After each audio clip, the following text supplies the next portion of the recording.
Un petit oui. Alors je sais que c'est un week-end bien rempli pour notre Église. Il y a beaucoup d'activités et d'événements de prévus et je trouve ça super. Hier, il y avait le concert de Denisa qui a eu lieu à la Bonne Nouvelle. Il y a eu aussi la première représentation hier soir de Marc l'Expérience. Et il y en aura encore 2 autres, une ce soir et une demain. Et ça peut-être pour les acteurs ou ceux qui ont ces projets sur les épaules, ça peut paraître lourd à porter. Même peut-être pour vous qui simplement été acteurs de ces choses-là, ça peut être aussi lourd de bloquer 1 ou 2 soirs dans le week-end. Mais j'aimerais simplement nous rappeler, avant de commencer ce message, que c'est des choses qui rendent gloire à Dieu, qui annoncent clairement qui il est, pourquoi il a envoyé Jésus, pourquoi il nous a laissé sa parole. Et j'aimerais simplement ce matin, si vous êtes fatigué, si vous êtes chargé, si vous êtes un peu troublé, rappelez-vous aussi que toutes ces choses ou ces événements sont à la gloire de Dieu et que ça lui rend gloire parce qu'on veut lui remettre nos cœurs, on veut lui remettre notre attitude et on répand aussi la bonne nouvelle qu'il nous a laissée. Alors vous allez voir, aujourd'hui on continue notre pause sur la série de Matthieu. On ne va pas regarder la suite de Matthieu aujourd'hui, mais j'avais à cœur de vous partager quelque chose qui est en lien avec les événements qu'on vit ce week-end. En fait, on parle de Jésus hier pendant le concert de Denisa sur ce qu'est Noël, comment ça nous touche encore aujourd'hui, pourquoi est-ce que Noël c'est si important pour nous en tant que croyants. Et puis dans Marc l'Expérience, bien sûr, c'est la vie de Jésus qui est clairement exposée devant les gens qui suivent cette pièce de théâtre. Et donc vous avez vu le dénominateur commun de tout ça, c'est Jésus. Et il y a un point que Julien a soulevé pendant la louange avec toute l'équipe, c'est que Jésus a dit cette chose suivante, « Je suis le chemin, la vérité et la vie ». Et j'aimerais qu'on s'arrête sur ce thème de la vie.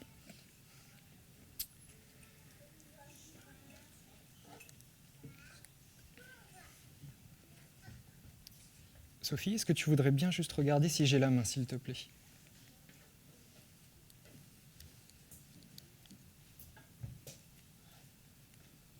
Je ne dois pas l'avoir, je pense.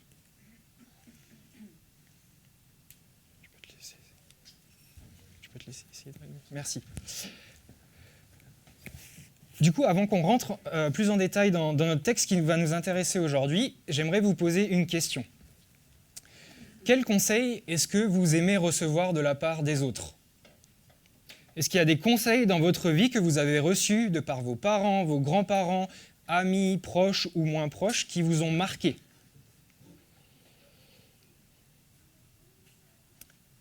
Qu'aimeriez-vous aussi vous-même transmettre aux autres ? Est-ce qu'il y a des choses importantes que vous avez apprises dans votre vie que vous aimeriez transmettre à ceux qui vous entourent ? Qu'aimeriez-vous laisser aux générations suivantes, à vos enfants, aux petits-enfants, aux arrière-petits-enfants, à vos amis ou à votre famille ? Et peut-être quels pourraient être les mots que vous souhaiteriez qu'ils retiennent vraiment à tout prix ? S'il y avait une phrase, qu'est-ce que vous aimeriez qu'ils retiennent ? J'ai mis cette image ici parce que j'ai pu bénéficier dans ma vie des conseils de mes grands-parents. Et ce n'est pas les photos de mes grands-parents ici, c'est une illustration. Mais ils ont joué un rôle important dans ma vie et je sais que leur histoire, leur témoignage, leurs conseils, c'est quelque chose qui a eu beaucoup de valeur à mes yeux. Et dans le texte qu'on va étudier aujourd'hui, il faut s'imaginer qu'il y avait un homme qui était déjà assez âgé, on va le voir tout à l'heure, qui a vraiment voulu laisser au peuple qu'il conduisait, qu'il dirigeait, une sorte de dernier mot, de dernier message avant la fin de sa vie. Et c'est vraiment dans ce contexte qu'on va étudier notre texte. Avant de le lire, je vais juste rappeler un contexte parce qu'on n'étudie pas souvent un texte dans Deutéronome, vous allez voir.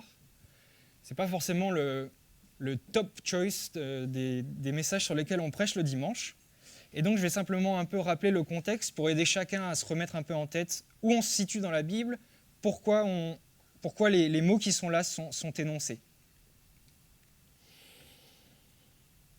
Alors le Dieu de la Bible s'est choisi un peuple, c'est ce qu'on voit en Genèse, qui devait montrer au monde entier que le Dieu de la Bible, c'est le seul vrai Dieu. Et ce peuple devait servir de témoignage et d'exemple pour tous les autres peuples qui étaient autour d'eux. Et vous savez bien, ce peuple-là, c'est le peuple israélite, descendant d'Abraham, à qui Dieu avait fait cette promesse qui donnerait une descendance nombreuse. Ce peuple, il s'est retrouvé esclave en Égypte. Et il faut imaginer vraiment qu'à l'époque, l'Égypte, c'est vraiment une puissance politique, militaire, économique importante. Et donc ce peuple que Dieu s'était choisi se retrouve esclave dans le pays d'Égypte. Et donc les Égyptiens ont commencé à faire du mal à ces Israélites, ils les ont exploités. Et face à l'injustice et au mal que subissait son peuple, Dieu est intervenu pour les faire sortir d'Égypte et il a choisi de s'appuyer notamment sur un homme, pas seulement, mais un homme, Moïse. Et en relisant, c'est assez rigolo pour moi les détails, mais en fait Moïse est revenu en Égypte pour conduire le peuple à 80 ans. Moïse a commencé son ministère à 80 ans. Avant, c'est assez vieux, il n'était pas tout jeune. Mais donc il est revenu en Égypte pour conduire, diriger et être le messager de Dieu pour son peuple. Et la plupart d'entre nous connaissons l'histoire, mais Dieu a fait des choses extraordinaires afin de pouvoir permettre au peuple de sortir de l'esclavage. Il a fait de nombreux miracles, il a fait de nombreux signes qui montraient réellement à quel point il aimait son peuple et à quel point il était le vrai Dieu. En les faisant sortir d'Égypte, Dieu a annoncé qu'il allait leur donner un pays, une terre sur laquelle son peuple allait pouvoir s'établir. Mais tout proche d'arriver dans ce pays, les Israélites ont douté de la capacité de Dieu à faire ce qu'il avait dit. En fait, ils ont perdu confiance en Dieu, ils ont eu peur. Et Dieu les a alors punis. Il les a punis à passer 40 années dans le désert. Et en fait, ces 40 ans, ce n'est pas juste une punition sans but. Elle est assez terrible à dire, mais le but de cette punition était la suivante. Dieu a puni afin que toute la génération qui avait connu la sortie d'Égypte ne connaisse pas l'entrée dans la terre promise. En fait, les 40 années servaient en fait à la punition de tous ceux qui avaient connu la sortie d'Égypte. Et donc l'ancienne génération est passée, et Dieu, au travers de Moïse, s'adresse maintenant, dans le livre de Deutéronome, à la nouvelle génération qui est en train d'entrer ou qui va entrer dans la terre promise. Et il faut imaginer, c'est Moïse qui écrit et qui va parler dans le texte qu'on va lire, mais Moïse a maintenant 120 ans. Moïse est à la fin de sa vie. En tout cas, il en est très proche. Et il veut laisser au peuple qu'il a conduit pendant 40 ans des paroles qui vont les encourager, les avertir et les pousser à vivre une vie remplie de Dieu. Et ces paroles de Moïse, elles sont aussi pour nous. Pour résumer et synthétiser, imaginez simplement Moïse un petit peu comme votre grand-père ou une personne âgée de confiance qui va écrire un texte, des choses qui sont le plus importantes pour lui, pour que nous puissions les retenir et les mettre en pratique. Ça va pour le contexte ? Lisons ensemble. Je vais lire dans la version Summer, mais vous pouvez prendre avec moi dans Deutéronome au chapitre 30. Ces paroles que je viens de prononcer, les bénédictions et les malédictions entre lesquelles je vous offre le choix, se réaliseront. Si vous les prenez de nouveau à cœur au milieu de tous les peuples, parmi lesquels l'Éternel Dieu vous aura dispersés, si vous revenez à l'Éternel votre Dieu, et si vous l'écoutez en obéissant de tout votre cœur et de tout votre être, vous et vos enfants, à tout ce que je vous ordonne aujourd'hui, alors l'Éternel votre Dieu aura compassion de vous. Il vous restaurera et vous rassemblera pour faire revenir de chez tous les peuples parmi lesquels il vous aura dispersés. Même si les exilés de votre peuple sont aux confins du monde, l'Éternel votre Dieu ira les chercher là-bas et les rassembler, pour les ramener au pays que leurs ancêtres auront possédé, et ils en retrouveront la possession. Il les y rendra plus heureux et plus nombreux que leurs ancêtres. L'Éternel votre Dieu vous circoncira le cœur et celui de vos descendants pour que vous l'aimiez de tout votre cœur et de tout votre être, et qu'ainsi vous viviez. Il infligera alors toutes ces malédictions que je vous ai décrites à vos ennemis, à ceux qui vous haïssent et qui vous auront persécutés. Quant à vous, vous reviendrez à lui, vous l'écouterez et vous appliquerez tous ces commandements que je vous transmets aujourd'hui L'Éternel votre Dieu vous comblera de bonheur en faisant réussir tout ce que vous entreprendrez. Il vous donnera de nombreux enfants, il multipliera votre bétail et vous accordera d'abondantes récoltes. Car l'Éternel prendra de nouveaux plaisirs à votre bonheur, comme il prenait plaisir à celui de vos ancêtres, pourvu que vous l'écoutiez en obéissant à ses commandements et ses ordonnances consignés dans ce livre de la loi, et que vous reveniez à lui de tout votre cœur et de tout votre être. Le code des lois que je vous donne aujourd'hui n'est certainement pas trop difficile pour vous, ni hors de votre portée.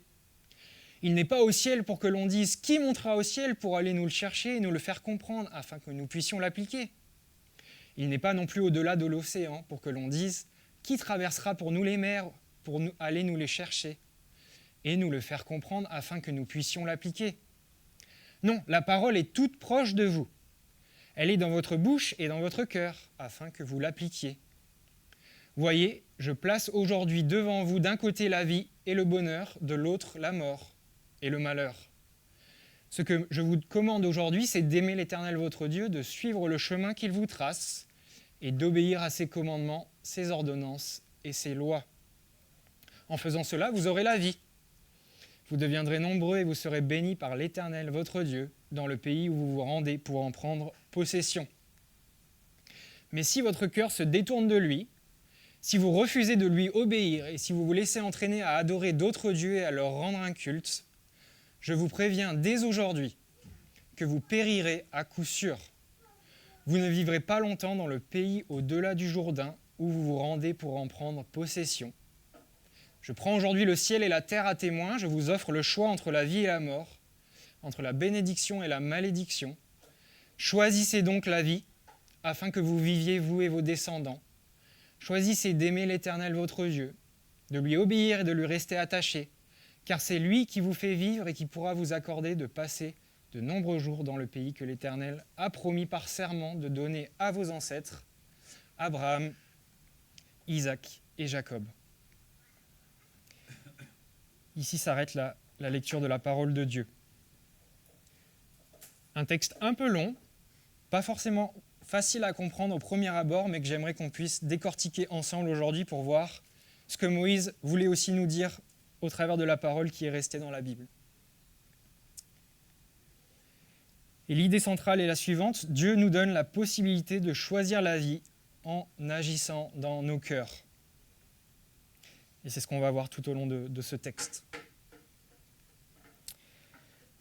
Alors le livre de Deutéronome traite du renouvellement de l'alliance, le renouvellement d'un contrat, d'un engagement de Dieu envers son peuple et du peuple envers Dieu. Et il faut imaginer que ce contrat, ce n'est pas un contrat où les hommes ont quelque chose à dire dans ce contrat, Dieu est Dieu. Et donc c'est lui qui détermine les termes de ce contrat et comment on peut s'approcher de lui, qu'est-ce qu'on doit faire, la manière dont on peut le faire. Et si vous avez un petit peu de courage, les 26 premiers chapitres de Deutéronome en fait détaillent ce contrat.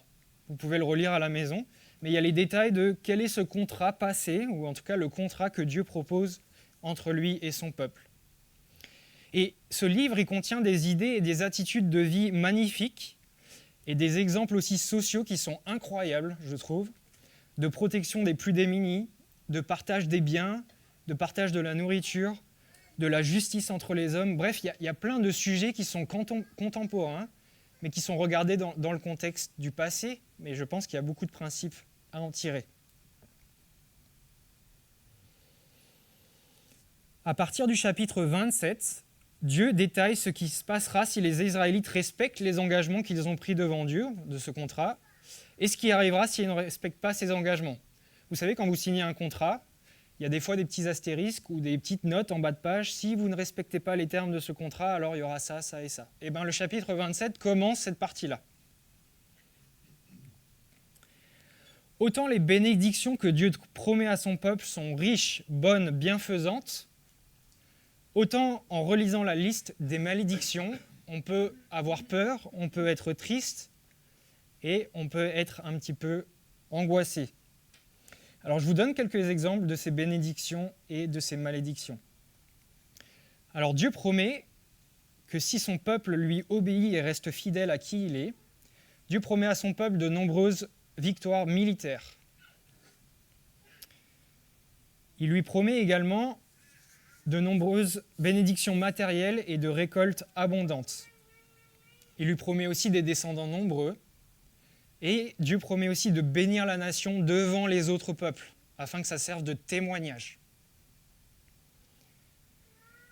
Et maintenant, si on regarde du côté un petit peu des malédictions, c'est le terme qui est employé dans notre texte, Dieu promet que si le peuple lui désobéit, si le peuple s'éloigne de lui, alors il y aura de nombreuses maladies et des épidémies.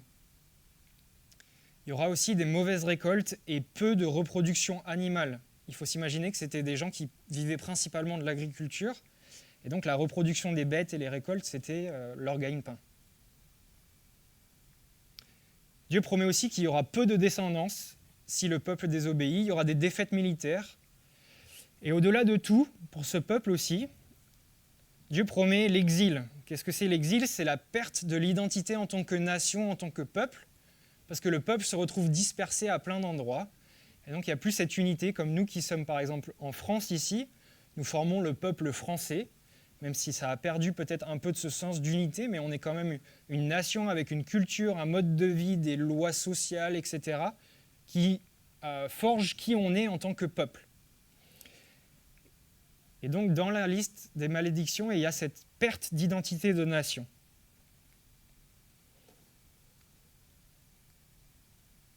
Et si vous regardez avec moi dans le verset 1, en fait, ça m'a surpris, mais Moïse, il est en train d'énoncer, Dieu est en train d'énoncer son contrat au travers de Moïse, et on arrive au chapitre 30, et en gros, Dieu, à travers Moïse, dit ceci: tout ce que je viens de prononcer, que ce soit les bonnes choses ou les mauvaises choses, tout cela va arriver.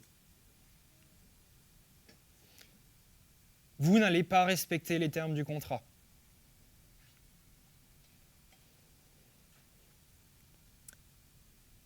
Et si on regarde un peu plus loin, les 2 ou 3 versets suivants que j'ai soulignés, on voit apparaître les mots dispersés et exilés.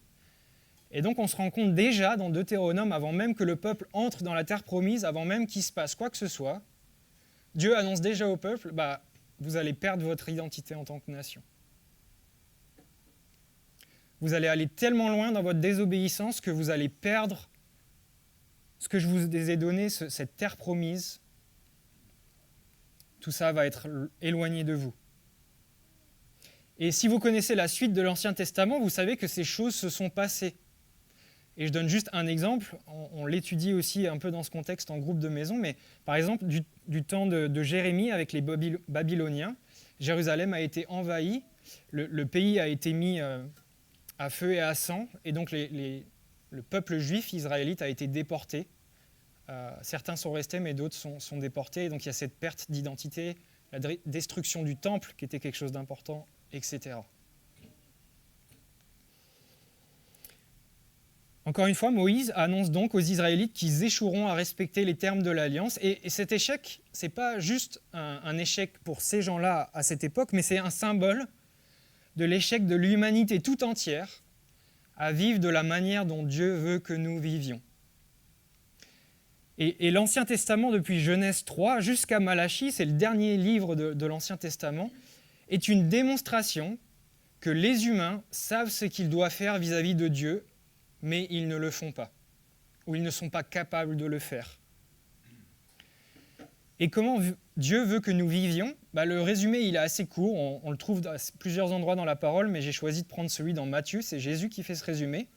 Il dit que tous les commandements ou toute la manière dont Dieu veut que nous vivions se résument en ces mots: aime Dieu de tout ton cœur et aime ton prochain comme toi-même.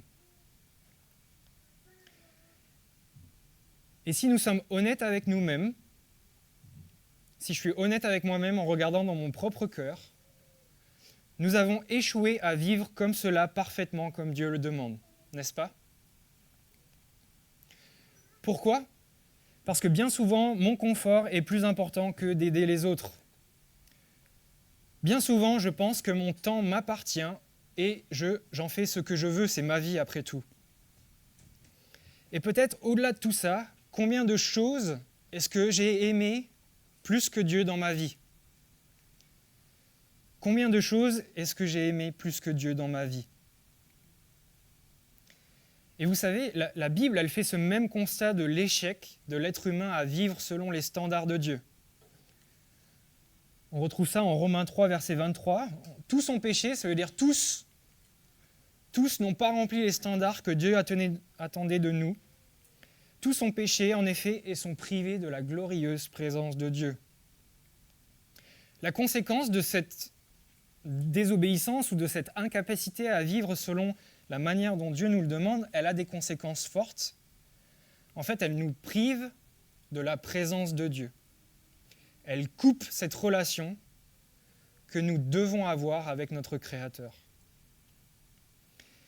Et vous savez, Israélites, il y a 1500 ou 2000 ans, ou nous aujourd'hui, en fait, on peut être mis dans le même panier. On n'a pas respecté les termes de l'Alliance. On n'a pas respecté les termes de ce contrat moral que Dieu avait passé avec nous. Et si on suit les termes et les mots que Moïse emploie dans ce texte, nous sommes sous la malédiction. Nous sommes sous la colère de Dieu, nous sommes séparés de sa glorieuse présence, comme le dit ce verset dans Romains. Mais notre Dieu est bon et il est rempli de compassion. Et ça, c'est vraiment l'idée sur laquelle on veut aller. La suite du texte nous présente comment il compte changer en fait cela, comment il compte répondre à cette incapacité qui est en nous de vivre comme lui le veut. Et face à l'échec des Israélites à respecter leur engagement, Dieu annonce qu'il va intervenir. Il va intervenir, regardez dans le texte avec moi, il va intervenir en circoncisant le cœur pour que vous puissiez l'aimer de tout votre cœur et de tout votre être, et qu'ainsi vous viviez. Dieu va intervenir en circoncisant les cœurs. La Bible, elle parle souvent du cœur de l'homme, avec un grand H, le cœur de l'être humain. Vous savez, le cœur, c'est le centre de toutes nos décisions. C'est ce que nous chérissons, ce que nous aimons. Et ça va bien au-delà de juste les émotions. Parfois, dans notre culture, on associe le cœur aux émotions. Dans la Bible, le cœur, ça va au-delà des émotions. C'est ce qui nous motive, c'est ce qui nous fait nous lever le matin à 6 heures. C'est ce qui nous fait être motivés, c'est ce qui nous rend aussi parfois tristes au plus profond de nous-mêmes. Et peut-être, ce n'est pas évident pour vous de savoir ce qui est dans votre cœur. Mais si vous voulez explorer ce qu'il y a dans votre cœur, demandez-vous à quoi vous pensez lorsque vous êtes seul et que vous n'avez absolument rien à faire. Ou bien à ce qui vous procure aussi le plus de joie ou de tristesse, le plus de motivation ou le plus de déception. Ce sont des bons indices pour savoir ce qui se trouve dans notre cœur et la place qu'on donne aussi à certaines choses de notre vie dans notre cœur. Alors si je reviens à notre texte, qu'est-ce que ça peut bien vouloir dire que Dieu va circoncire les cœurs ? La circoncision, c'est quelque chose qui a été institué par Dieu auprès d'Abraham afin d'être un signe physique de l'appartenance à Dieu. C'était un signe que le peuple de Dieu était vraiment le peuple du Dieu de la Bible. Et cette circoncision, elle était réalisée à tout garçon nouveau-né au bout de 8 jours de vie. Et elle consistait à couper une partie de la peau qui recouvre le pénis des garçons. Et on peut se poser la question de « Dieu, mais pourquoi est-ce que tu as institué quelque chose comme ça ?» Est-ce que tu ne pouvais pas simplement dire aux garçons ou aux hommes ou à même tout le peuple de porter une petite croix ou un petit tatouage sur la cheville ou quelque chose de moins intime, moins sanguinolent, vous voyez ?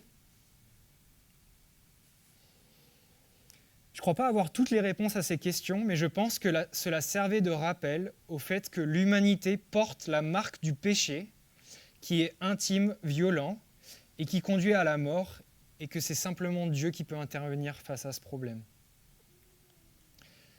Dans notre texte, Dieu annonce qu'il va réaliser une chirurgie du cœur, en quelque sorte.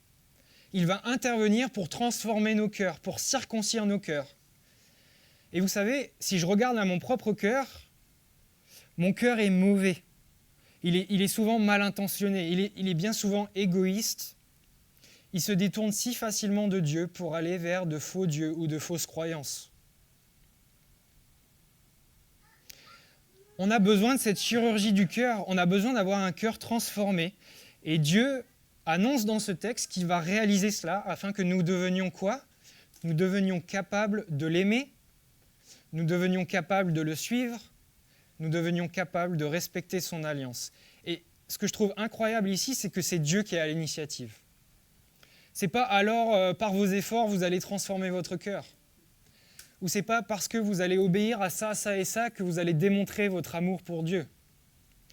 Ce qui est dit dans ce texte, c'est Dieu va intervenir pour que nous soyons capables de l'aimer, pour que nous soyons capables de le choisir lui.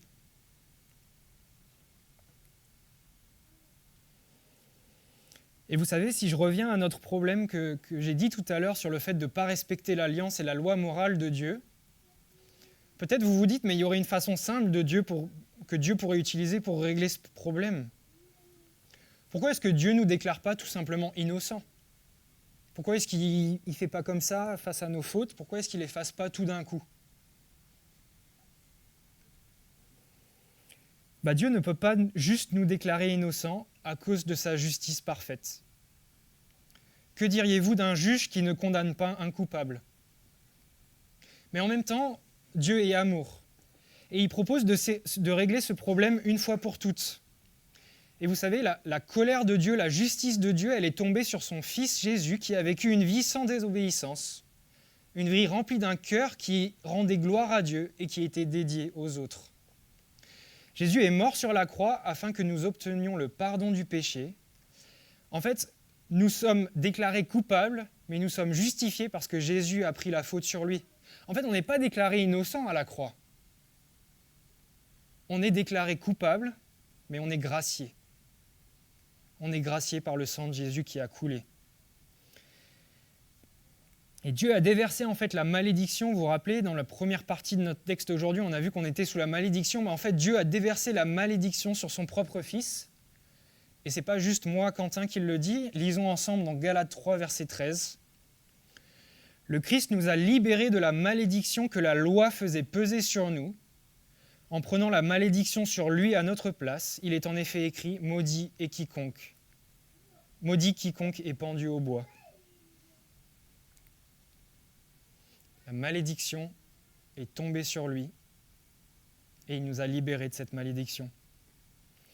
La circoncision du cœur, elle intervient lorsque nous nous reconnaissons coupables et que nous acceptons que Christ a payé le prix pour nous. Lorsque nous acceptons par la foi ce que Jésus a fait pour nous. Et vous savez ce qui se passe à ce moment-là, lorsqu'on reconnaît notre culpabilité et on reconnaît que c'est Jésus qui peut intervenir, alors le Saint-Esprit de Dieu vient directement vivre en nous et il vient nous donner un nouveau cœur, il vient circoncire nos cœurs, il vient nous apprendre à aimer Dieu, il vient nous transformer. Et nous serons alors, comme le verset 6 le dit, capables d'aimer Dieu et d'obtenir la vie.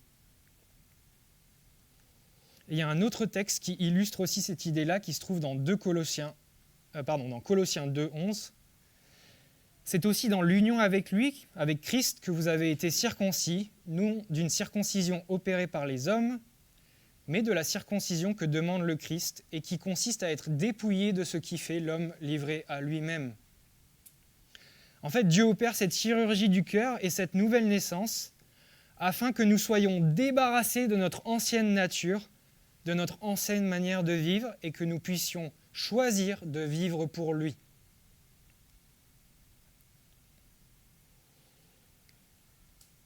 Et toutes ces vérités énoncées maintenant, en fait, Moïse et Dieu va nous dire, voilà, je place ça devant vous maintenant, faites le bon choix. La suite de notre texte annonce qu'on a la responsabilité de choisir si on veut de ce cœur nouveau ou non, si on veut de la vie qu'il propose ou non, et chacun est libre de choisir.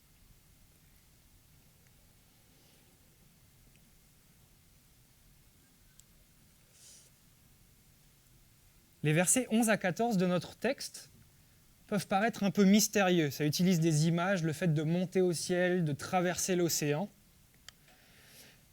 Mais en fait, il souligne juste une idée assez simple, c'est que les Israélites sont responsables de leurs actes parce que la loi ne leur est pas cachée. Elle leur a été révélée, elle leur a été donnée, et chacun peut la comprendre et l'appliquer. Si vous voulez, l'idée qui est derrière, c'est que Moïse est en train de leur dire, vous avez été le peuple choisi par Dieu, Dieu vous a révélé ce qu'il attend de vous, et en fait, ce n'est pas caché, vous n'allez pas devoir essayer de trouver comment Dieu s'attend à ce que vous fassiez, tout vous a été révélé. Et nous aussi, aujourd'hui, nous sommes tenus responsables parce que nous avons tous accès à une partie dans la manière dont Dieu se révèle. Et on pourrait passer des heures à parler de la révélation de Dieu dans la Bible, mais j'ai choisi d'en parler de deux autres qui touchent tout le monde, même ceux qui n'ont pas la parole de Dieu. Nous pouvons savoir que Dieu existe par au moins deux autres moyens, et ces deux autres moyens sont la création et notre conscience. Dans la beauté des choses que Dieu a créées, l'immensité de l'univers, les toutes petites choses au niveau cellulaire ou au niveau microscopique, la complexité de notre corps humain, la manière dont notre corps fonctionne, dont notre cerveau et les neurones sont connectés, tout ça sont une manière de Dieu de se révéler à nous. Dieu se révèle par la complexité de l'univers, par sa grandeur, par sa petitesse. Et il se révèle à nous aussi par la beauté de sa création, le chef-d'œuvre de sa création que l'être humain est. Et la deuxième manière dont Dieu se révèle à nous, c'est aussi par notre conscience. C'est quelque chose que Dieu a donné à tout être humain, une conscience qui, d'une certaine manière, nous indique quand on fait des bonnes et de mauvaises choses. Mais cette conscience, en fait, elle porte encore la marque de la loi morale de Dieu qui vivait dans nos cœurs avant la chute dans la Genèse, mais elle est aussi notre conscience altérée par le péché, et donc elle n'est pas juste. Mais il y a une sorte de conscience un peu commune à travers le monde. Je vous donne des exemples. Par exemple, dans la plupart des pays dans le monde, voler quelque chose, c'est mal, quelque chose qui ne nous appartient pas. Tuer quelqu'un d'autre, c'est quelque chose de mal. Et donc on voit une trace de la loi morale de Dieu qui reste, même si elle est toute petite, mais elle est encore là. Et donc cette conscience, parfois elle nous accuse, parfois elle nous fait dire oui, on a fait une bonne chose, mais elle nous révèle aussi parfois qu'on va à l'encontre de ce que Dieu veut. Et donc dans la fin du chapitre 30 ici, Moïse encourage le peuple à choisir de suivre Dieu et de lui obéir et de l'aimer afin d'obtenir la vie. Et il avertit que la seule autre issue possible, c'est la mort et le malheur. Et on n'aime pas toujours parler de ça à voix haute, mais le choix, il est le même pour nous aujourd'hui, en fait. On peut choisir la vie ou on peut choisir la mort. Et dit comme cela, si je vous posais juste la question, je vous étais en 1 à 1, je ne vous donne pas de contexte, je vous dis, est-ce que tu veux choisir de vivre ? Je pense que tout le monde répondait, oui, moi j'ai envie de choisir de vivre, pas vrai ? Personne n'irait dire, moi je choisis la mort, en tout cas peu de personnes d'entre nous. Mais choisir la vie, c'est plus difficile qu'il n'y paraît. Choisir la vie, cela implique de choisir d'accepter que nous sommes coupables. Et ça, c'est un pas qui est très difficile à faire. Parce que ça implique de l'humilité, ça implique de descendre notre estime de soi au plus bas, et c'est un pas difficile. Choisir la vie, c'est aussi choisir de savoir que nous ne sommes pas bons en nous-mêmes. C'est choisir de reconnaître que Dieu est en colère contre nous et que nous ne pouvons rien y faire.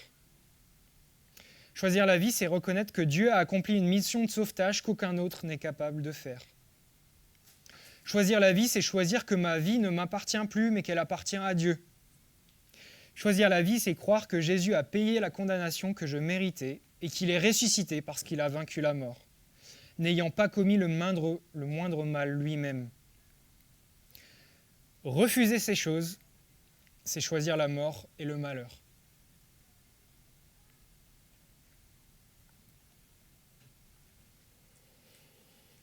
Alors pour illustrer tout ça, est-ce que vous savez à quoi sert un paratonnerre ? Dévier la foudre, oui, tout à fait Rémi. Tout à fait. C'est une tige métallique, plus ou moins grande, que l'on va venir fixer en hauteur afin d'attirer la foudre lors des orages. Et vous savez, la foudre des orages, ça peut paraître beau à regarder de loin, ça peut être sympathique, mais si elle tombe près de vous, ça peut être très problématique. Et juste pour vous donner un ordre de grandeur, La puissance électrique qui est dégagée dans la foudre, dans les éclairs qui tombent, c'est 400 000 fois la puissance qui est dans nos prises électriques. 400 000 fois la prise électrique. Eh bien, les amis, la colère de Dieu qui s'abattrait sur nous, c'est bien pire que 400 000 fois la prise électrique. Si nous ne sommes pas en Christ, la colère de Dieu qui va s'abattre sur nous, c'est bien pire que la foudre qui tombe sur nous. Mais vous savez, la Bible est remplie d'une bonne nouvelle. C'est qu'il y a un moyen pour que la foudre ne tombe pas sur nous, mais qu'elle tombe sur quelqu'un d'autre. Et vous savez sur qui elle est tombée ? Elle est tombée sur Jésus-Christ. Jésus, c'est notre paratonnerre sur lui est tombée une colère et un jugement qui étaient bien pires que la foudre. Sur lui est tombée la punition que nous méritions. Et il prend la foudre qui devait tomber sur moi-même, sur nous-mêmes, parce que nous avons tant de valeur à ses yeux et parce qu'il nous aime. Jésus était sur la croix, Jésus a pris cette foudre parce qu'il nous aime. Et parce que nous avons de la valeur à ses yeux. Et vous savez, encore aujourd'hui, Jésus nous offre la vie en abondance. Dans le texte ici, et on pourrait passer du temps à expliquer pourquoi, mais il y a plein de promesses qui sont faites au niveau de l'abondance des biens, l'abondance d'une vie remplie de plein de choses. Dieu ne nous promet pas aujourd'hui sur cette terre que ces promesses s'accompliront sur terre maintenant, mais un jour, toutes ces promesses vont s'accomplir. Une vie remplie, une vie bénie, une vie sans maladie, une vie sans larmes, une vie sans souffrance.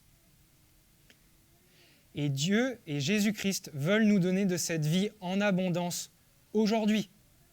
Il ne nous promet pas une vie simple, mais il nous promet d'être avec nous et qu'un jour, on aura cette vie sans toutes ces choses qui nous font du mal.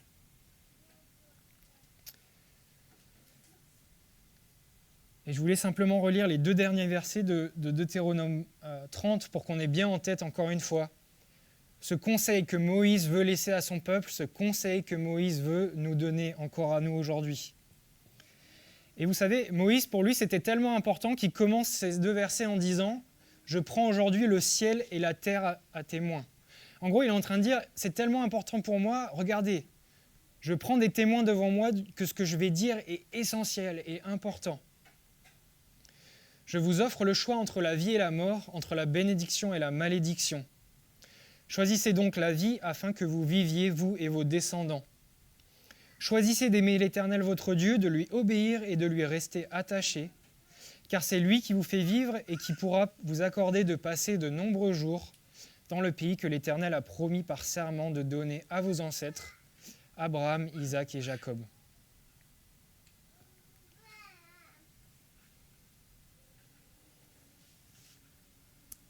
Alors la question pour nous ce matin, et en fait c'est la question, c'est ce que je partage souvent à mes enfants déjà, dès le plus jeune âge, s'il y a une question qui est importante dans votre vie, c'est celle-ci. Est-ce que vous choisissez la vie en Christ ou est-ce que vous choisissez la mort et la mort sans Christ ? Est-ce que vous choisissez de vivre sans lui ? Et ce n'est pas moi qui vais pouvoir faire ce choix-là à votre place. Personne ne peut le faire pour vous, c'est simplement entre vous et Dieu. Et ce texte nous pousse à faire ce choix parce qu'il nous indique que la seule manière d'obtenir la vie et d'avoir un cœur transformé, c'est de connaître Jésus. De comprendre ce qu'il a fait pour nous, de comprendre qui il est et ce qu'il veut. Ce texte nous remet face à notre responsabilité et ce n'est pas facile à prêcher à voix haute parce que ça commence par une mauvaise nouvelle, mais il nous met devant la responsabilité que si nous vivons sans Dieu, alors nous sommes morts et nous vivons sans la source de la vie. Vous savez, si on croit vraiment qu'il y a un Dieu qui existe, je trouve ça assez illusoire de croire qu'on peut vivre une vie sans le considérer comme Dieu ou sans le vouloir dans notre vie. Parce que si c'est vraiment lui qui nous a créés, alors il est la source de toute chose. Et il est la source de la vie. Il est la source de cette vie en abondance. Et Jésus l'a dit à plusieurs reprises, mais il veut nous donner la vie. Il veut nous donner une vie pleine, une vie qui ne se terminera jamais. Parce que, je vous le rappelle, c'est ce pourquoi on a été créés. Dieu, à la base, nous a créés pour une vie éternelle, une vie qui ne s'arrête pas. Et le péché qui entre dans le monde a mis tout ça par terre. Mais Dieu nous offre une possibilité. Et vous savez, Dieu nous aime tellement on a tellement de valeur aux yeux de Dieu, déjà parce qu'il nous a voulu chacun ici. Chacun de vous qui êtes là, Dieu vous a voulu. Vous êtes ici pour une raison précise. Dieu vous aime, il a voulu que vous soyez créés tels que vous êtes. Et dans sa plus tendre tendresse, dans sa marque d'amour envers vous, en fait, Dieu ne peut pas juste nous laisser mourir comme ça. Et la seule solution, elle se trouve en Christ. Toutes les autres solutions sont illusoires. Elles ne mènent pas à la vie. Et pour conclure, il y a deux versets qui résument un peu ce que je voulais vous partager ce matin et qui aussi pour vous, qui connaissez Christ, vous pouvez aussi prendre ça comme des promesses et une certitude de ce qui vous arrivera et que vous êtes en Christ. Et aussi pour vous, peut-être qui ne connaissez pas encore Jésus, c'est une manière pour vous de comprendre comment vous rapprocher de lui et de pourquoi en fait Jésus est une personne tellement merveilleuse qu'on aimerait tellement que vous puissiez connaître. Je vais lire dans Romains 10, verset 9. « En effet, si de ta bouche tu déclares que Jésus est Seigneur, et si dans ton cœur tu crois que Dieu l'a ressuscité des morts, tu seras sauvé. Car celui qui croit dans son cœur, Dieu le déclare juste. Il ne le déclare pas innocent, il le déclare juste. Celui qui affirme de sa bouche, Dieu le sauve. En effet, l'Écriture dit, celui qui met en lui sa confiance ne connaîtra jamais le déshonneur, ou aussi dans d'autres traductions, ne connaîtra jamais la malédiction, pour reprendre les mots de ce texte d'aujourd'hui. Je vous invite à prier.